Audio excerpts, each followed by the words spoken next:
Éric Lombard, directeur général de la Caisse des dépôts. Bruno Arcadipane, le président d'Action Logement.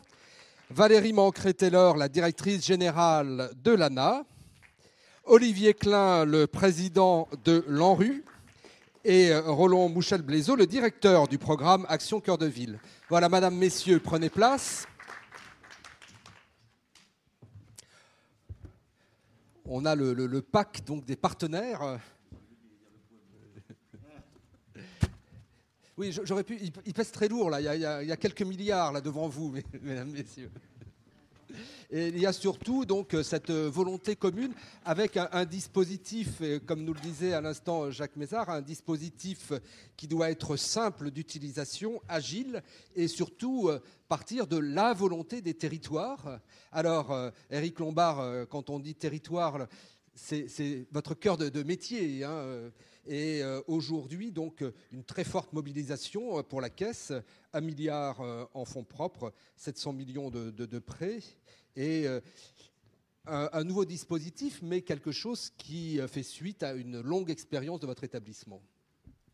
Oui, merci. Le ministre a montré le poids que le gouvernement mettait derrière ce projet. Moi, je voudrais d'abord vous dire, monsieur le ministre, mesdames et messieurs les élus, mon engagement personnel et l'engagement de la Caisse des dépôts derrière ce projet qui est un projet magnifique sur lequel, au-delà d'engager 1 milliard de fonds propres et 700 millions de financement, comme ça a été dit, on engage les équipes de la Caisse des dépôts.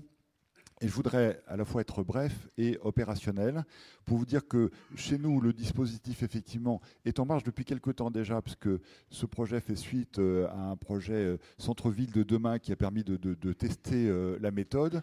Il y a une équipe au siège, alors je les dénonce, il y a Michel-François Delannoy et Elisa Val qui sont là au 3e rang et qui sont, ainsi que moi-même, à votre disposition pour travailler. Et il y a aussi 110 collaborateurs de la Caisse des dépôts sur le terrain qui font partie des différents comités de projet, des comités régionaux pour pouvoir avancer. J'ai moi-même eu la chance de visiter de nombreuses villes candidates retenues. On était avec le ministre à Lunéville pour signer la première convention, à Saint-Dié avec le président de la République, à Vierzon avec le Premier ministre. Donc un engagement très fort. Et je ne peux pas citer toutes les autres villes. Je pense aussi à Libourne, à Roanne. Peut-être deux messages très rapides que je voudrais délivrer à la suite du ministre. D'abord, ce n'est pas un projet sur lequel on vous demande de remplir des formulaires CERFA.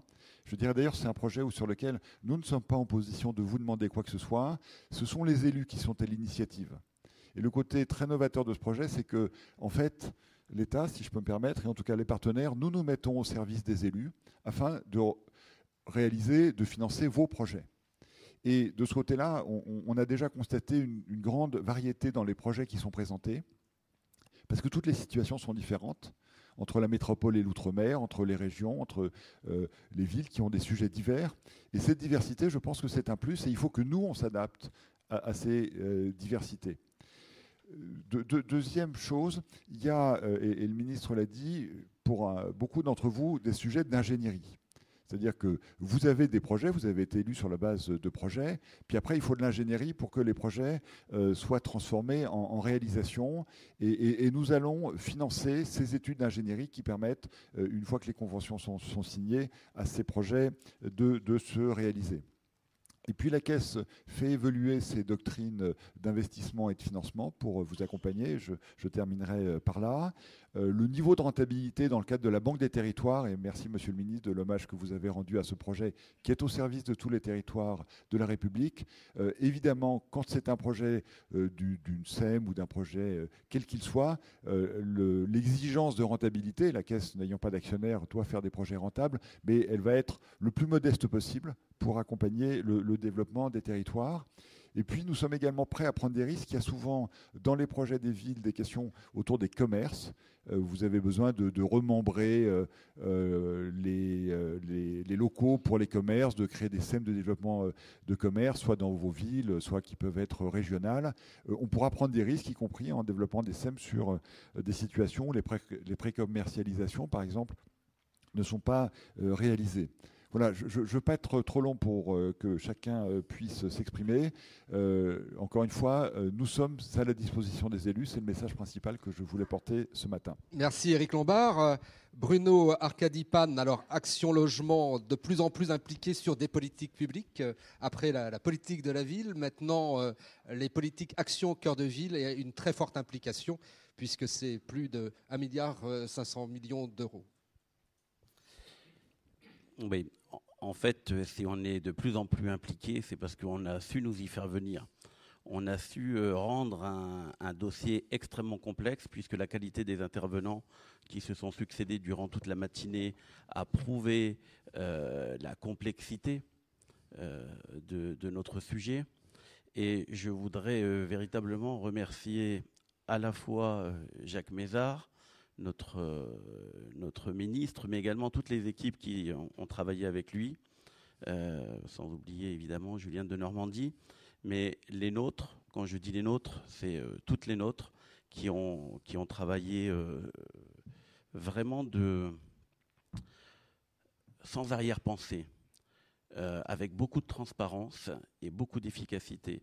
Et merci, Monsieur le Ministre, d'avoir fait de votre ministère cette maison d'échange qui nous a permis, et ce n'est pas la présidente Cayeux qui dira le contraire, puisqu'elle y est allée très fort dès le départ, comme à son habitude, qui nous a permis ensemble de sortir Action Cœur de Ville avec une véritable volonté de créer un produit extrêmement facile d'accès, Monsieur le Ministre l'a répété à plusieurs reprises, mais un produit fait pour les élus, pour la France.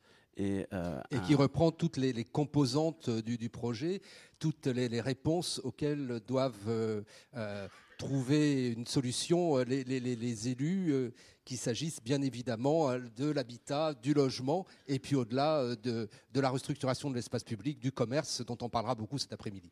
Alors, pour conclure sur votre première question, pourquoi on s'est beaucoup impliqué, donc après que le ministre ait réussi à nous fédérer, à faire quelque chose d'extrêmement simple et d'efficace, tout simplement parce que nous sommes un groupe paritaire. Vous le savez, mon vice-président est là, merci Jean-Baptiste, d'autres administrateurs sont présents dans la salle, et je crois que personne mieux qu'Action Logement ne peut sentir et gérer ce lien emploi-logement. Et je crois que si on peut rajouter quelque chose à tout ce qui a été dit durant cette matinée, c'est le retour des salariés en centre-ville. Redonner de la qualité de vie, de l'affection pour le centre-ville à nos salariés. Et ça ne peut arriver que si nous réalisons l'exploit de acheter en bloc ces vieux immeubles, et ce n'est pas les élus présents dans la salle qui me diront le contraire, qu'on les rénove de façon moderne et hyper adaptée aux besoins actuels. Et une fois qu'on aura réalisé ça, on réalisera également une mixité sociale extrêmement importante pour nos centres-villes. Merci Bruno Arcadie-Panne, effectivement, et là aussi, ça sera au cœur de nos débats cet après-midi. Pensez au-dessus du rez-de-chaussée du commerce à ces habitations de centre-ville. Alors Valérie Mancret-Taylor, directrice générale de l'ANA, c'est d'ailleurs votre terrain de jeu habituel, hein, mais là, dans une configuration différente, avec ce partenariat et ce très fort engagement pour l'ANA, 1,2 milliard, et puis 1 milliard donc pour les travaux et 200 millions sur l'ingénierie. On a beaucoup parlé depuis ce matin d'ingénierie, justement, d'accompagner ces projets, de les réussir. Tout à fait. Monsieur le ministre, mesdames et messieurs, je souhaite d'abord vous adresser un message très chaleureux de la part de la présidente de l'ANA, Nathalie Appéré, maire de Rennes, qui ne pouvait être parmi nous ce matin, mais qui, dès le lancement en fait, de ce programme en faveur des cœurs de ville a souhaité que l'agence s'engage auprès du gouvernement pour pouvoir flécher dès le début des financements importants de l'agence en faveur donc de la requalification de ces villes, tout simplement parce que l'agence est engagée en fait dans ces démarches depuis très très longtemps auprès des villes moyennes, auprès des métropoles, auprès des espaces ruraux pour requalifier l'habitat privé. Ce qui est une politique publique de la France tout à fait étonnante et tout à fait spécifique en fait en Europe, et qui a le mérite d'exister et qui permet de jouer sur les complémentarités entre le parc de logement social et le parc de logement privé, dont notamment ce parc privé à vocation très sociale que l'on évoque très souvent et qui mérite toute l'attention des politiques publiques. Donc voilà les raisons qui ont motivé l'agence à s'engager.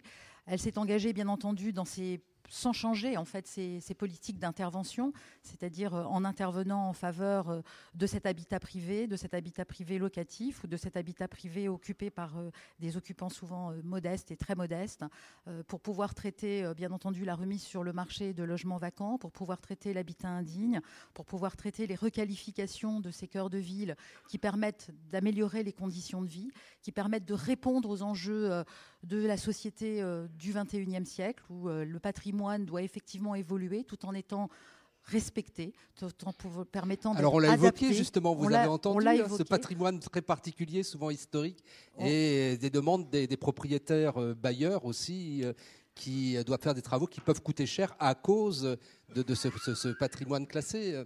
Alors, autre politique publique dans laquelle l'agence est très engagée, c'est bien sûr la rénovation énergétique. Il faut transformer ce patrimoine pour lui permettre d'être au rendez-vous, bien entendu, des engagements de la France en matière de plan en faveur du climat, mais il faut aussi pouvoir le rénover pour permettre à ses habitants de retrouver du confort climatique à l'intérieur de leur logement. Et c'est au travers de toutes ces actions que l'on intervient correctement donc, sur ce parc privé, et notamment en respectant le patrimoine, tout en sachant l'adapter aux besoins. Et à ce titre, 2 choses à vous dire importantes, c'est qu'il ne faut jamais confondre ou mélanger le respect de la trame urbaine et le respect de la trame architecturale. Il faut savoir les comprendre et pouvoir travailler avec les deux pour pouvoir faire évoluer ce patrimoine.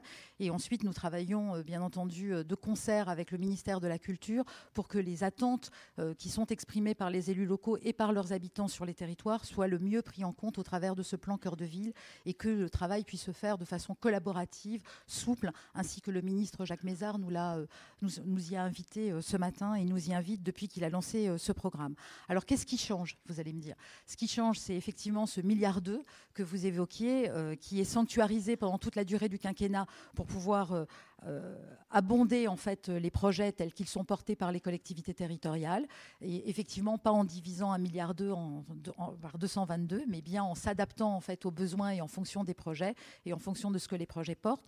Ce qui change aussi peut-être, c'est encore plus de souplesse depuis de la part de l'agence pour permettre de s'adapter au niveau de maturité des projets qui sont portés par les élus locaux, de façon à ce que effectivement on puisse partir du début d'un projet, que l'on puisse ensuite revoir les conventions, s'adapter en fonction de l'évolution de ces projets, puisque nous intervenons sur le parc privé, nous intervenons en matière d'habitat, mais on sait bien que ce sont des projets globaux et transversaux, donc forcément ça évolue dans le temps, et donc il faut pouvoir s'adapter, il faut pouvoir ajuster non seulement les objectifs qui sont fixés, mais aussi les moyens financiers. Et donc cette approche globale et en même temps très ajustée en fonction du projet porté localement est vraiment la marque de fabrique que nous souhaitons apporter dans cette dynamique. Et puis un savoir-faire qui est le vôtre, parce qu'effectivement intervenir auprès de propriétaires privés souvent éparpillés, pas toujours avec un fort pouvoir d'achat, c'est aussi tout ce savoir-faire que vous avez acquis. Tout à fait. Alors là, vous me tendez la merveilleuse perche pour parler de l'ingénierie. Donc l'agence a l'habitude de travailler, enfin d'accompagner les collectivités sur l'ingénierie, notamment en finançant tout ce qui relève de l'animation en fait des programmes qui sont menés localement. Et au travers de ce programme, le conseil d'administration de l'agence a délibéré en faveur d'un financement supplémentaire qui vient en écho avec ce que Éric Lombard précisait en début de table ronde, c'est-à-dire financer les chefs de projet qui permettent donc aux collectivités territoriales de muscler, si vous me permettez de le dire ainsi, leurs équipes pour pouvoir travailler sur ces opérations cœur de ville. Et l'objectif est vraiment de pouvoir financer le chef de projet pleinement et entièrement, pas uniquement sur le champ de l'habitat, mais bien sur l'ensemble des composantes qui vont nourrir le projet urbain, qui va lui-même nourrir le programme cœur de ville. Et donc donc ce financement de chef de projet intervient bien entendu pendant toute la durée de l'opération, mais aussi en amont pour pouvoir faire les études et bien entendu a posteriori pour pouvoir en tirer aussi le bilan. Merci Valérie Mancret-Taylor. Alors, votre voisin Olivier Klein est le président de l'ANRU et également maire de Clichy-sous-Bois. 60% des agglomérations concernées par le plan national Action au cœur de ville ont au moins un quartier ANRU sur leur territoire. Et donc, on voit bien que là aussi, il y a des convergences évidentes. Oui, merci. Bonjour à tous, monsieur le ministre. Effectivement, l'ANRU n'est pas un financeur direct d'Action Cœur de Ville, mais en même temps se veut être présent dans la dynamique et jouer de cet effet de levier extrêmement important que représente Action Cœur de Ville. Il y a une coïncidence de territoire, vous l'avez souligné, un certain nombre de territoires sont déjà financés par des actions de l'ANRU, que ce soit sur le PNRQAD, le soutien aux quartiers anciens dégradés, que ce soit sur les nouveaux programmes de renouvellement urbain. Et puis, on le sait, les démarches de renouvellement urbain, dans la logique actuelle, ne peuvent pas s'arrêter au quartier lui-même. Il y a à réfléchir sur le quartier en renouvellement urbain, mais à l'ensemble de la ville. Le président Arkady Pan l'a bien dit, la question du logement des salariés, comment ils s'impliquent dans leur quartier, dans leur ville, comment ils trouvent le commerce, les équipements publics de proximité nécessaires à faire que ces quartiers vivent. Donc l'ANRU joue son rôle au cœur du renouvellement urbain et de la politique de la ville. Et puis il y a aussi ce qui a été évoqué, des questions qu'on connaît bien à Clichy et ailleurs, la question des copropriétés dégradées de centre-ville, sur lequel Action Cœur de Ville peut jouer un rôle extrêmement important et urgent, parce qu'on sait que ces questions-là sont de plus en plus présentes dans nos villes et de nos quartiers. Et puis, il y a la question de la reconstitution de l'offre. Le programme de renouvellement urbain se doit de reconstruire, pas forcément au cœur du quartier. Et donc, dans cette logique d'agglomération, eh bien, reconstruire... De mixité sociale. Et de mixité sociale. Et puis, tout simplement, de trouver du logement pour le plus grand nombre, accompagner le parcours résidentiel. Et bien, comment, dans cette action cœur de ville, des logements nouveaux, de qualité, viennent s'intégrer au cœur de la ville pour que... dans le cadre de ce projet plus large, eh bien, des logements permettent aux habitants des quartiers de s'intégrer au cœur de ville. Donc voilà, l'ANRU est un partenaire. On a parfois souligné son manque de souplesse, d'agilité. Franchement, sur ce dossier-là, comme sur tous les autres, on veut être vraiment présent. Il commence aussi à y avoir un savoir-faire absolument. Profond. Sur le PNRQAD, c'est un sujet ancien. Moi, le maire de la ville voisine, Xavier Lemoine, a eu cette action-là qui a joué un rôle très important dans le cœur de Montfermeil. Merci Olivier Klein. 4 partenaires, un pilote, Roland Mouchel-Blaiseau, qui est le directeur du programme Action Cœur de Ville. Alors, tout à l'heure, Jacques Mézard parlait d'une hybridation nécessaire entre l'administration de l'État et puis les projets locaux. Alors, vous en êtes l'exemple même. Oui, d'abord, je vais être très bref parce que je crois que le Premier ministre est en train d'arriver. Juste pour vous dire, d'abord, je suis très heureux que le ministre m'ait confié cette mission. Je l'en remercie. Je l'en remercie. Et c'est passionnant, mais c'est un défi redoutable car avec, bien sûr, les partenaires, avec l'appui précieux des équipes du CGET, la mission qui nous a été assignée, c'est de changer complètement le paradigme de notre organisation. C'est une organisation en mode projet et en mode, pour faire du franglais, bottom-up et pas top-down. Et ça a l'air très simple à expliquer, mais c'est un peu plus complexe à mettre en œuvre. Mais en tout cas, c'est extrêmement motivant que mon rôle, comme le ministre l'a dit, et pour l'ensemble des acteurs que nous sommes, c'est de faciliter. Et que donc ce rôle de facilitateur, de passeur, d'être au service des projets, des élus et bien sûr de l'ensemble des équipes de l'État et des partenaires, c'est comme ça que mon rôle, je le conçois, il a été conçu. Et c'est extrêmement motivant d'essayer d'inventer, et peut-être que ça pourra servir à l'organisation de la future Agence nationale de cohésion des territoires, qu'on ne crée pas de structure, mais on est capable de travailler en réseau, en mobilisant l'ensemble des partenaires et en étant au service d'un projet et non pas au service de structures. En tout cas, je suis un modèle périssable. Merci, monsieur le préfet. Alors, vous avez en face de vous donc l'équipe nationale des partenaires, mais tout cela se décline à l'échelon local et en particulier avec, dans chaque direction régionale de la Caisse, un officier traitant. Oui, l'idée, c'est que chaque collectivité ait un interlocuteur à la Caisse et naturellement chez nos partenaires pour définir les plans d'action. Encore une fois, il faut être très opérationnel et très concret. Et qu'ensuite, pour donner l'exemple, si une collectivité veut faire une SEM d'aménagement commercial, on crée la SEM, on décide des remembrements, on met la taille de commerce qui permet de faire venir des nouveaux types de commerce qui sont capables de lutter contre le commerce en ligne, parce qu'on peut tout à fait, on a une complémentarité évidente entre le commerce de centre-ville et le commerce des GAFA, de commerce d'Amazon et des grands acteurs. Simplement, il faut adapter le commerce en centre-ville pour qu'il puisse répondre positivement. Et tout ça va se faire avec nos correspondants locaux. Merci, monsieur le directeur général. Merci, madame, messieurs.